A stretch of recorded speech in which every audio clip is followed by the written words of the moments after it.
Hello friends, today's topic is types of operating system. Here we are gonna see the different types of operating system like batch operating system, multi-programmed operating system, multitasking operating system, real-time operating system, distributed operating system, clustered operating system, and many more like embedded system, time sharing system, and network operating system. Next, first is the batch operating system. Like in early 1960s, they were using batch operating system where, like nowadays, everybody have the computer system with them. That means the processor with them. They can complete their process, otherwise execution of the process on their own machine. But earlier it was not so. There were used to like a company which was where the operations were held by an operator who was having an access to access the processor. Okay, so each user were told to prepare their jobs on an offline device like punch cards or punch cards or like punch papers and submit it to computer operator. Then this computer operator used to sort the data, make it into a batch and give it to the processor for the execution. Fine. Here the batch operating system where the jobs with similar needs were batched together and run as a group. The programmers exit their programs with the operator. They were giving to the operator and they were moving out and they were coming up later to receive the output. Later means it would be like it would take 1 day, 2 day, 3 day, might be a week or might be a month also. So it was like that. It was time consuming batch operating system. The main reason was as the CPU utilization was not optimum.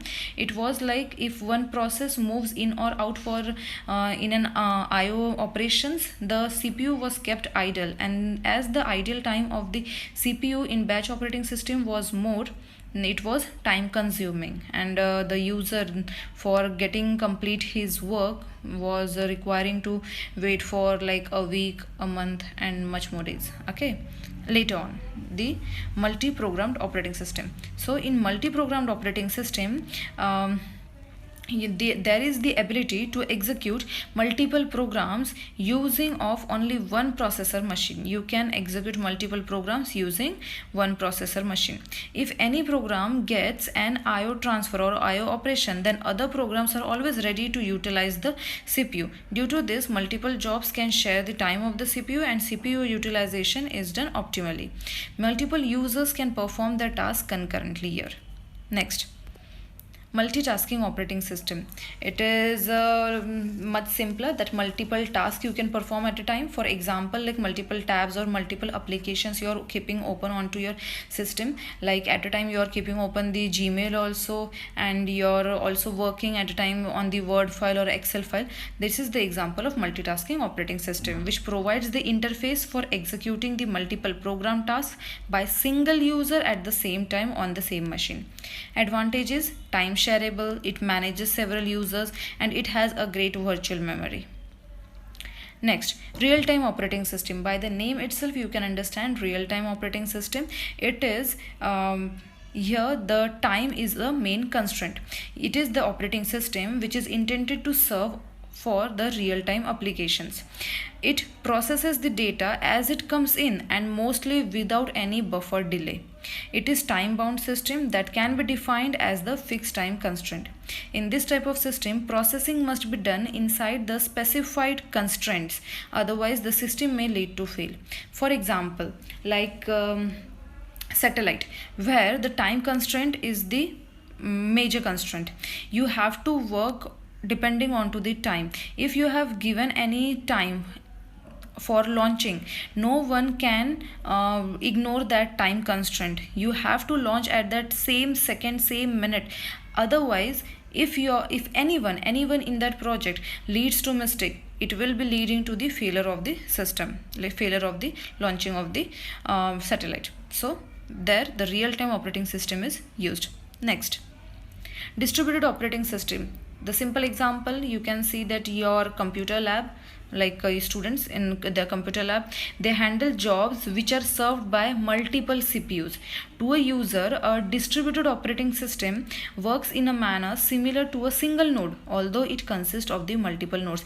The diagram you can see, there is a like server on server also there is an operating system. That operating system is the distributed operating system. It is serving using the multiple CPUs on the different machines. Okay, next, clustered operating system. The diagram itself tells you that one or two, more than two computer systems are attached together with a single shared memory. Cluster systems are much more like parallel systems. Both uses the multiple CPUs, that means multiple machines.